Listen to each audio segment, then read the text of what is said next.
धन्यवाद देती हूँ परमेश्वर पिता को कि उसकी मर्जी के बगैर एक पत्ता भी नहीं हिलता है, सब उसका वचन कहता है। ये तो समय दिया परमेश्वर ने मुझको और माध्यम बनाया हमारे लोकल प्रीचर को, हमारे चर्च को, कि आज उसके वचन को लेकर के हम यहाँ खड़े हैं। और इस सुंदर समय के लिए, सुंदर घर के लिए, सुंदर व्यवस्था के लिए, हर एक बातों के लिए मैं परमेश्वर को धन्यवाद देती हूँ और हमारे चर्च के कमेटी के तमाम लोगों को धन्यवाद देती हूँ। इससे पहले कि आज हम मनन और चिंतन करें, उस बातों को सीखें जो परमेश्वर अपने वचन के माध्यम से हमें कहता है कि मैं विलम्ब क्यों कर रहा हूँ, उस पर कुछ वचन से सीखें और उस पर हम खुद सोचें कि हम तो वो कारण नहीं जिसके कारण परमेश्वर विलम्ब कर रहा है। हमारे जीवन में वो कौन सा कारण है जिसके कारण परमेश्वर विलम्ब कर रहा है, इस बात पर हम मनन और चिंतन करें। आइए हम कुछ देर अपने स्तरों को प्रार्थना में झुकाएं और प्रार्थना में जाएं। पिताजी से मांगे, पिताजी आप क्यों देर कर रहे हैं? हम जानते हैं हमारे कारण आप देर कर रहे हैं, क्योंकि हम तैयार नहीं हैं पिताजी। हम बार बार वहीं चले जाते हैं जहाँ से आप हमें निकालते हैं पिताजी। हाँ मेरे परमेश्वर पिता, ये वचन आपका है पिताजी, लोग आपके हैं पिताजी, उनका हृदय आपका है प्रभु जी, आप ही के द्वारा दिया हुआ है प्रभु जी। उसे जोत दीजिए, जोत दीजिए प्रभु, कि जो बीज आपने दिया है खुदा, वो अच्छी भूमि पे गिर जाए, वो खुदी हुई भूमि पे, वो पोली भूमि पे, वो खाद वाली भूमि पे, और प्रभु जी बढ़ने पाए, लहलहाने पाए परमेश्वर, जैसा इसहाक ने अकाल के समय में प्रभु जी गरार में पाया था, वही हृदय हमें दे दे मेरे परमेश्वर। हालेलुया मेरे परमेश्वर, आपको धन्यवाद देते हैं। आपने प्रार्थना सुनी और मदद के लिए आप आ गए प्रभु, हम आपको धन्यवाद देते हैं। धन्यवाद प्रभु, सबका आपके हाथ में सौंपते हैं। वचन आपका है प्रभु, दाएं और बाएं नहीं प्रभु, लेकिन उचित जगह पे होने के लिए दया करने। विनती प्रार्थना प्रभु कृष्ण नाम से हालेलुया हालेलुया। हम सब तैयार हैं आज के वचन को सुनने के लिए और बड़ी तैयारी के साथ हम यहाँ बैठे हैं। हम जानते हैं बिना तैयारी के हम यहाँ पर नहीं पहुँच सकते। घर से ही हम तैयारी कर देते हैं कि हमको आज यहाँ जा करके आज प्रभु के वचन को सुनना है। उत्पत्ति 26, 12, 13 और 16 पद जो हमने पढ़ा, ये कुछ पद हमने पढ़ा है, लेकिन मनन हम कुछ ज़्यादा पदों पर करेंगे। 12वें पद में लिखा है, फिर इसहाक ने उस देश में जोता बोया और उसी वर्ष में 100 गुना फल पाया और यहोवा ने उसको आशीष दी। पहले पद को जब हम पढ़ते हैं 26 अध्याय और उसका पहला पद, उसमें लिखा है उस देश में अकाल पड़ा। यह उस पहले अकाल से अलग था जो अब्राहम के दिनों में पड़ा था। इसलिए इसहाक गरार को फलिस्तियों के राजा अबीमेलेक के पास गया। ये कहाँ, इसहाक जो है कहाँ रह रहा है? गरार में। इस पद से हमको ये समझ में आता है कि इसहाक जो है गरार में है, और चूंकि गरार में अब अकाल पड़ा हुआ है, तो अकाल की स्थिति में वो उस गरार को छोड़ करके मिस्र देश में जाना चाहता है, क्योंकि वहाँ की हो सकती व्यवस्था अच्छी हो, वहाँ पर फूड मिल रहा हो, सस्ते दामों पे मिल रहा हो, ये सब चीजों को देखते हुए वहाँ जाना चाह रहा था। किंतु परमेश्वर का वचन जो उसके दूसरे और से लेकर 2 पद से लेकर 6वें पद को मैं पढ़ रही हूँ आपके सामने, यहाँ लिखा है, क्या कह रहा आप देखिएगा गौर से। वहां यहोवा ने उसको दर्शन दिया। अब वो कहाँ जा रहा है? राजा के पास में, ये बोलने के लिए कि मिस्र को जाऊंगा। उस समय परमेश्वर उससे बातें करते हैं और कहते हैं मिस्र में मत जा। सीधी सी बात, मिस्र में मत जा, जो देश में तुझे बताऊं उसी में रह, तू इसी देश में रह। किस देश में? जहाँ अकाल पड़ा हुआ है, अर्थात गरार। और मैं तेरे संग रहूंगा और तुझे आशीष दूंगा और ये सब देश मैं तुझको और तेरे वंश को दूंगा, और जो शपथ मैंने तेरे पिता अब्राहम से खाई थी उससे मैं पूरी करूंगा। मैं तेरे वंश को आकाश के तारों के समान करूंगा और तेरे वंश को ये सब देश दूंगा, और पृथ्वी की सारी जातियां तेरे वंश के कारण अपने को धन्य मानेंगी, क्योंकि अब्राहम ने मेरी मानी और जो मैंने उसे सौंपा था उसकी और मेरी आज्ञाओं, विधियों और व्यवस्था का पालन किया। इसलिए अब तू भी मेरी आज्ञा को मान। ऐसा कहने का मतलब ये नहीं लिखा है, मैं बोल रही हूँ। इसलिए तू भी, क्योंकि तेरा पिता मेरी आज्ञाओं को मानता था, तू भी मेरी आज्ञाओं को मान। अब क्या होता है, अकाल का समय है। अकाल के समय पानी नहीं, खाना कम है, पशुओं के लिए, क्योंकि इनका तो मुख्य व्यवसाय पशुपालन था, है ना, तो पशुपालन उनके लिए भी व्यवस्था करनी है। पशु तो कितना पानी पीते हैं, कहाँ से लाएंगे? और अनाज मिल रहा है, चारा मिल रहा है, तो उसके लिए भी ज्यादा दाम देना पड़ रहा है। ये कारण है। जब हम उत्पत्ति 12 और उसका 10वां पद पढ़ते हैं, उसमें क्या लिखा है?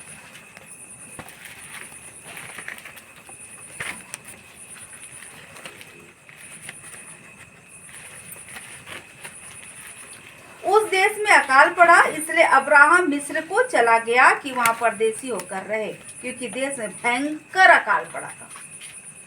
अब्राहम के समय भी अकाल पड़ा, भयंकर अकाल पड़ा। अब इसहाक के समय में भी अकाल पड़ा है, लेकिन वो अलग प्रकार का अकाल है, ऐसा वचन हमको बताती है। अब देखें, पहली पीढ़ी अब्राहम पिता की, जो अकाल के समय में मिस्र गई। अब उसका बेटा भी मिस्र में जाना चाह रहा है, लेकिन परमेश्वर उसको वहां पर रोक दिए। मैं ये सोचती हूँ कि परमेश्वर ने उसे क्यों रोका, क्योंकि मिस्र में जाने से तो उसको अच्छा मिलता, शायद इसीलिए वो जाना चाह रहा है। लेकिन परमेश्वर ने अकाल के दिनों में क्यों रोका? मैं जो सोचती हूँ, इसहाक सोच रहा होगा कि मुझको कम पैसे में मिलेगा, वहां पर सब कुछ अच्छा होगा, हरियाली मिलेगी, मेरे जानवरों को चारा मिलेगा। लेकिन परमेश्वर की 2 योजना हो सकती है। इसलिए आगे जब पीढ़ी को देखते हैं, इसहाक के 2 बेटे एसाव और याकूब। याकूब के 12 बेटे, उसमें से जो याकूब जो था वो कहाँ गया था? मिस्र में गया था। कब? जब अकाल पड़ा था, है ना, क्योंकि उसका एक बेटा वहां यूसुफ में को पहले ही परमेश्वर ने वहां पर भेज दिया था उसकी योजना के तहत। हो सकता है उस समय पे जब इसहाक जाता तो वो लोग वहीं रहते मिस्र में, उनको वो योजना जो यूसुफ के द्वारा पूरी होनी थी वो नहीं होती, वो प्रधान ना बनता, है ना, मिस्र के राजा के पास ना पहुंचाया गया होता। तो इस प्रकार की घटनाएं वो नहीं घटती। उस योजना को पूरा करने के लिए, मेरी सोच है, योजना को पूरा करने के लिए परमेश्वर ने इसहाक को यहीं रोक दिया, तू गरार में रुक, तू वहां मत जाना। और यही बात को वो मान लेता है। अब हम देखें, जब ये यूसुफ कहना सुनता है तो उसके बाद क्या होता है?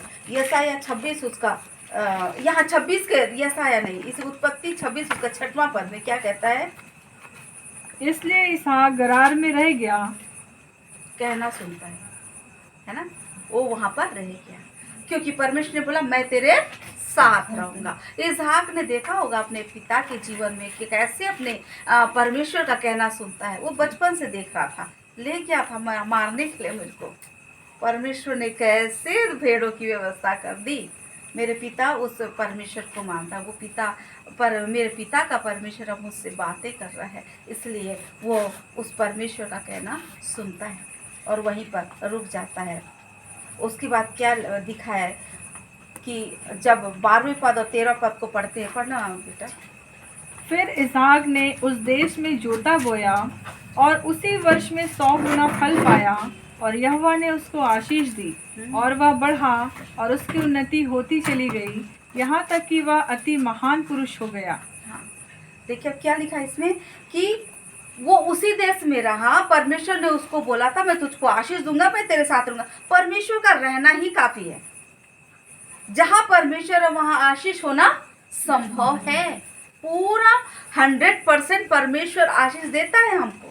तो यहाँ पर परमेश्वर क्या, मैं तेरे साथ रहूंगा। और इसने कहना सुना, और देखिए अकाल के समय में उसके खेत में कैसी उपज हो गई, 100 गुना, 100 गुना।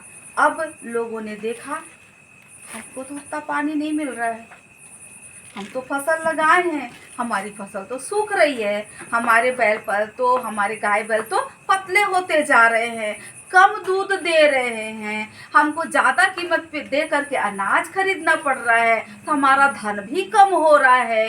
लेकिन ये पुरुष कैसे संपन्न होता जा रहा है?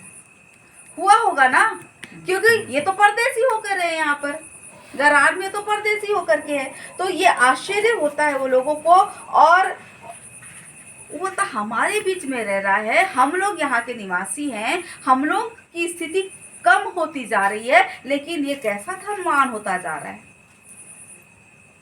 और उसके सुख को देख करके ये लोग के अंदर क्या आ जाता है, जलन आ जाती है। क्योंकि हमसे ज़्यादा सुखी वो कैसा, हमसे ज़्यादा धनी वो कैसा, ये देश तो हमारा है, ये परदेसी होकर यहाँ रहता है। उसके बाद हमारे ही देश में एक परदेसी कैसे इतना धनी हो सकता है? उनके मन में क्या आ गया, जलन आ गया। उसके बाद 15वें पद में क्या लिखा है, इसलिए जितने कुओं को उसके पिता अब्राहम के दासों ने अब्राहम के जीते जी खोदा था, उनको पलिश्तियों ने मिट्टी से भर दिया। जलन के कारण। देखते हैं अब कहाँ से पानी लाएगा, देखते हैं अब कहाँ से अपने बैलों को पानी पिलाएगा, देखते हैं अब कैसे अपने खेतों को सींचेगा। और इन्होंने क्या किया, उसको कुएं को मट्टी से भर दिया। 16वां पद, तब अबीमेलेक ने इसहाक से कहा, हमारे पास से चला जा, क्योंकि तू हमसे बहुत सामर्थी हो गया है। 16वां पद में एक राजा जिसका देश है, एक राजा जिसके पास प्रजा है, एक राजा जिसके पास बहुत धन है, एक राजा जिसके पास बड़ी सेना है, एक राजा जिसके पास तोप है, और एक राजा जिसके पास दूसरे राजा के साथ संबंध होंगे, जिसके जरिए वो दूसरे पर आक्रमण करा सकता है। वो राजा क्या कह रहा है, एक परदेसी से जो उसके ही देश के किसी एक कोने में रहता है, क्या कह रहा है, तू हमसे बहुत सामर्थी हो गया है। तू हमसे बहुत सामर्थी हो गया, इसलिए तू यहाँ से डर रहा है। ऐसे होती है प्रभु की उपस्थिति। सामान्य रहते हैं, लेकिन जब प्रभु की उपस्थिति होती है उन लोगों को दिखने लगती है, और वो लोग राजा ऐसा कह रहा है कि तू यहाँ से चला जा। 18। तब जो कुएं उसके पिता अब्राहम के दिनों में खोदे गए थे और अब्राहम के मरने के बाद पलिश्तियों ने भर दिए थे, उनको इसहाक ने फिर से खुदवाया और उनके वे ही नाम रखे जो उसके पिता ने रखे थे। अब क्या किया, ये निकल गया, राजा के कहने पर निकल गया, और जाने के समय क्या किया, अब अपने कुओं को खोदने लगा, क्योंकि अब उसको पानी चाहिए, जैसा भी चाहिए सारी चीज़ों, क्योंकि पानी जो होता है एक महत्वपूर्ण चीज़ होती है। अब वो पानी के लिए वो सोता ढूंढने लगा, मेहनत किया, उसने परिश्रम करने से कभी पीछा नहीं छोड़ा, वो कंटिन्यू मेहनत करता रहा। और इसके साथ गरारी जो थे उसके पीछे लगे हुए थे। जब वो लोग उसको कुआं को खोदते थे, तब क्या करते थे, देखते थे अरे इनको पानी मिल गया, गरारी उसको ले लिया करते थे, छीन लिया करते थे। उस स्थिति में भी वो लड़ाई नहीं करता उससे, जब आगे पढ़ेंगे तो देखेंगे, है ना। कौन से पद में लिखा है कि 20वें पद में लिखा है कि वो लोग उससे छीन लिया करते थे। उस समय वो लड़ाई नहीं करता। वो जब राजा डर रहा है, उसके सामर्थ्य को देख करके, उसके धन को देख करके, उसके वैभव को देख करके, तो वो आराम से लड़ाई कर सकता था और जीत सकता था, लेकिन उसने लड़ाई नहीं किया। उसने वहां पर बिल्कुल हिम्मत से, मेहनत के साथ में, चलो तुमने एक छोड़ दिया, एक ले लिया ना, चलो मैं दूसरा कर लेता हूँ, दूसरा ले लिया मैं तीसरा कर देता हूँ। और खोदते खोदते एक बार उसको जल का सोता भी मिल जाता है, जल का सोता मिल जाता, उसको भी वो लोग रख लेते हैं। लेकिन ये हिम्मत नहीं हारते हैं, फिर से करते हैं। और जब बार बार करते हैं तो आप देखेंगे कि गरारी भी परेशान हो जाते हैं और एक समय ऐसा आता है कि वो लोग छोड़ देते हैं, जाओ रे तुम लोग रख लो, खत्म। इतनी आशीष है उनकी है। और उसके बाद कौन लोग हिम्मत हार गए? गरारी हिम्मत हार गए, लेकिन परमेश्वर का जन कभी हिम्मत मेहनत करने से नहीं हारा, वो आगे ही बढ़ता गया। 22 पद।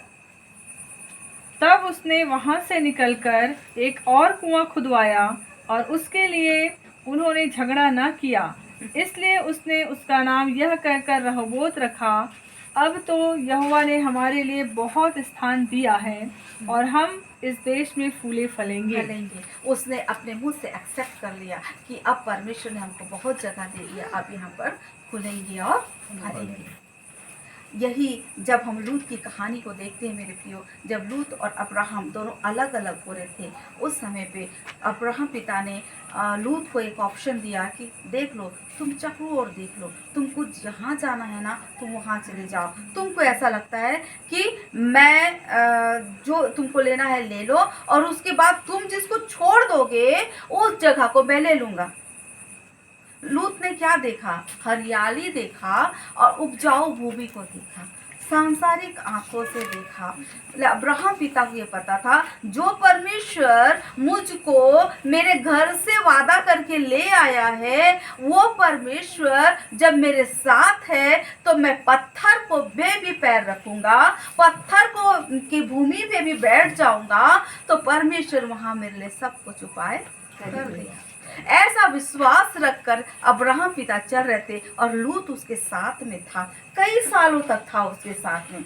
लेकिन क्या उसने ये बातों को नहीं देखा होगा? अब्राहम पिता के जीवन से देखा होगा, लेकिन उसने अनदेखा कर दिया।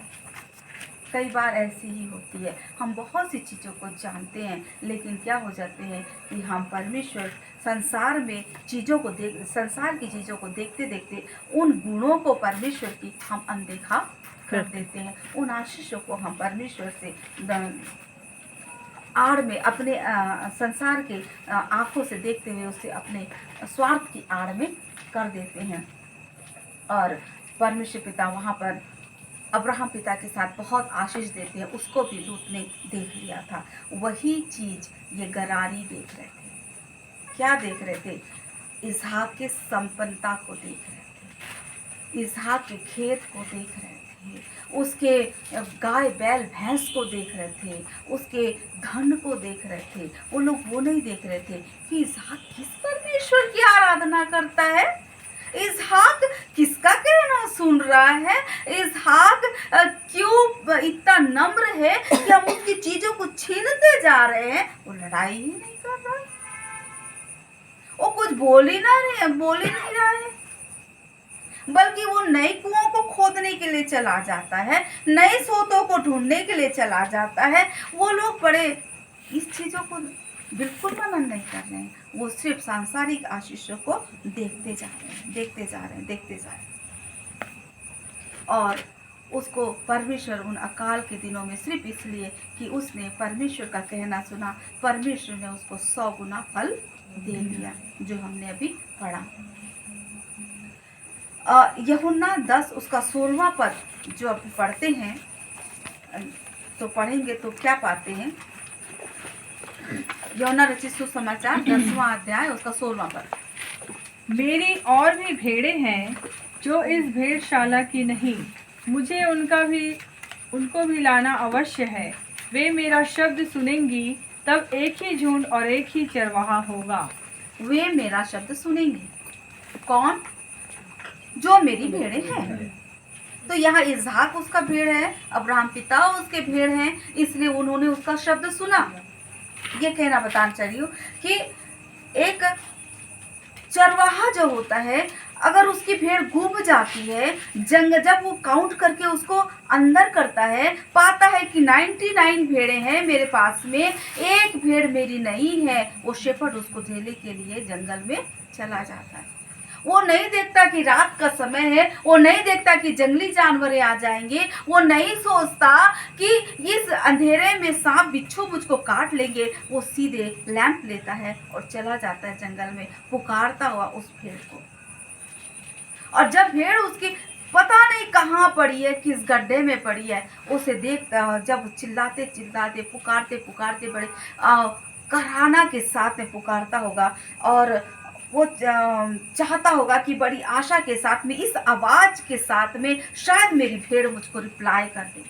बार बार आवाज लगाते हुए जंगल में जाता होगा, उस मैदान में गया होगा, और उसके बाद में जब वो निकट पहुंचता है, उसकी आवाज़ उस भेड़ तक पहुंचती है, और वहां से जब रिप्लाई आता है, तब उसके आनंद का हो सब कितना आनंद आया होगा उसको, कितना सुकून मिला होगा उसको कि मैं इतने रात को जो आया, लैंप लेकर आया, कितनी मतलब कि कठिनाइयों का सामना करके आया, उस लैंप की टिमटिमाती हुई रोशनी से मैंने प्रकाश कर जरा सा प्रकाश को ढूंढता हुआ यहाँ पर आया, उस अंधेरे को थोड़ी सी रोशनी से चीरता हुआ आया, और उसको देख अपनी भेड़ को ढूंढ लिया। कितना आनंद उसको मिला होगा। इसलिए वो गड्ढे में जाता है, उसको उठाता है और उसको प्यार करता है, घर में लाता है, उसकी दवाई पट्टी करता है और आनंद मनाता है। भेड़ अपने चरवाहे के पास कब पहुंची? जब वो उसका शब्द सुनी और उसको रिप्लाई कर दी। अकाल का समय था, उसने परमेश्वर की आवाज को सुन लिया और रिप्लाई किया एक्शन के द्वारा कि प्रभु मैं यहीं रहूंगा। एक्शन के द्वारा रिप्लाई किया कि प्रभु तू मेरे साथ है ना, मुझको किसी बात की कमी और घटी नहीं होगी। एक्शन के साथ रिप्लाई किया कि प्रभु तूने वादा किया है, तू निभाएगा, क्योंकि तू मेरे पिता का परमेश्वर है, तू मेरा भी परमेश्वर है।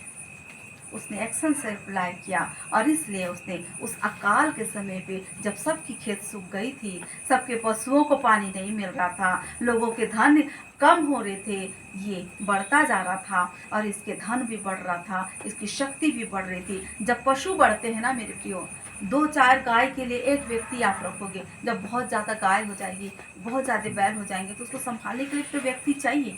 तो व्यक्ति भी इसके पास बढ़ते जा रहे थे, धन की भी बहुत ज़्यादा हो गई थी, तो उसको क्या कर रहे थे, धन को हिसाब करने के लिए भी इसके पास व्यक्ति बढ़ते जा रहे थे। ये सारी चीज़ों को देख करके एक राजा भी इससे घबरा गया। किस समय पे?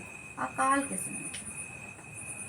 राजा को किस बात की करना, लेकिन वो भी इस समय घबरा गया। ऐसा हमारा परमेश्वर है, जब हम उसकी पुकारनाओं को सुनते हैं तब वो हमसे खुश हो जाता है और हमको ऐसी आशीष प्रदान करता है। वो अभी धीरज धरे हुए है कि मेरे बच्चे मेरे शब्द कब सुनेंगे। मैं तुम्हें लालटेन लेकर के ढूंढता हूँ, मैं तुम्हें उस गड्ढे से निकालना चाहता हूँ जो तुम गलती से गिर गए हो। मैं संसार के उस गड्ढे से तुमको निकाल कर सीने से लगाना चाहता हूँ। मेरे बच्चों, तुम्हें जो संसार की आदत पड़ गई है ना, जो हमारे अंदर जो सांसारिकता के छोटी छोटी चीजें लत के रूप में, कांटे के रूप में हमारे जीवन में चुभ गई है, उसे निकाल कर मैं फेंक देना चाहता हूँ। लेकिन मेरा शब्द तो सुन लो, मैं तुम्हारे पास आना चाहता हूँ, मैं फिर से आऊँगा, मेरा वादा है। लेकिन मैं तुमसे भी मिलना चाहता हूँ, मैं तुमसे व्याकुल हूँ मिलने के लिए। लेकिन तुम मेरी शब्द को तो सुनो, मेरे शब्द को सुनो, मुझको रिप्लाई करो, मैं जरूर तुम्हारे पास जल्दी से जल्दी आ जाऊँगा। मुझको देर कर रहे हो, मुझको भी बहुत तड़पन होती है तुमसे मिलने के लिए। ऐसा सोचते होंगे ना मेरे परमेश्वर, इसीलिए तो अपने बेटे को यहाँ पर भेज दिया कि हम बचाए जाएं। वो नहीं चाहता कि कोई नाश हो, हर एक कोई बच जाए, ऐसा वो चाहता है। लेकिन मनुष्य ही है जो हम अनेक प्रकार की बातों में, लालच में और संसार की ऐसी बातों में फंस गए हैं, जिसके कारण परमेश्वर हमको बोलता मन फिराव का मौका दे रहा। आ जाओ, वापस आओ और मुझसे लिपट जाओ, क्योंकि मुझसे लिपटोगे तभी अनंत जीवन मिलेगा। क्या मैं और आप तैयार हैं अनंत जीवन पाने के लिए? ऐसी ही चीज़ों को हम भी गरारियों के समान देखते हैं, हम लूत के समान देखते हैं, हम इसहाक के समान, अब्राहम पिता के समान कब देखने पाएंगे? परमेश्वर हम सब की मदद करे कि हम सब अब्राहम पिता के समान, इसहाक के समान देखने पाए कि परमेश्वर जहाँ है वहाँ हमारा रहना आशीष का कारण है, ना कि लूत के समान और गरारियों के समान देख करके जलने पाए और लोगों के लिए वो विषम परिस्थितियां प्रकट करें। ऐसे जीवन हमें नहीं चाहिए, क्योंकि यदि हम किसी के लिए विषम परिस्थिति प्रकट करते हैं तो परमेश्वर उनको 100 गुना आशीष देता है, 100 गुना आशीष देता है, ऐसा वचन कहता है। क्योंकि जब उसके ऊपर विकट परिस्थितियां आई तभी तो उसे 100 गुना फल मिला। ये आशीष को, अच्छी आशीषों को पाने के लिए हम परमेश्वर से लिपटे रहें। आइए हम प्रार्थना करेंगे। पिताजी, हम आपके चरणों में यीशु मसीह के नाम से आते हैं। प्रभु जी, हम मांगते हैं कि हम आपकी आवाज़ को सुनने पाए पिताजी, और रिप्लाई करने पाए। पिताजी, हम तैयार हैं आपकी आवाज़ को सुन करके। पिताजी, हम तैयार हैं आपके साथ में आपके काम को करने के लिए। हम तैयार हैं पिताजी। हालेलुया मेरे परमेश्वर, हम सबकी प्रार्थना को सुनने वाले मेरे परमेश्वर, सबके जीवन को आपके हाथों में सौंपते हैं मेरे प्रभु जी। आप सहायता करें प्रभु, आप मदद करें मेरे परमेश्वर पिता। हालेलुया, हमारे जीवन को आपके हाथों में ले लीजिए प्रभु। हमें लालटेन लेकर ढूंढने वाले परमेश्वर आप है पिताजी। हमारे लिए जंगल में प्रभु जी आप खो गए प्रभु जी। हालेलुया परमेश्वर, आपने किसी बात की चिंता नहीं की प्रभु, अपने बेटे को कुर्बान कर दिया मेरे परमेश्वर। मेरे प्रभु जी, उस कुर्बानी को हम व्यर्थ न जाने दें मेरे परमेश्वर। आपसे निपट करके अनंत जीवन को पाने पाए और सांसारिक आशीष और आत्मिक आशीष दोनों का लाभ उठाकर आनंद के साथ में आपके साथ में जय जयकार करने पाए प्रभु यीशु, आपके चरणों में बैठने पाए प्रभु यीशु। ऐसे दया कर दे मेरे राजा। हर एक के जीवन का आपके हाथों में सौंपते हैं। विनती प्रार्थना प्रभु के नाम से मांगते हैं।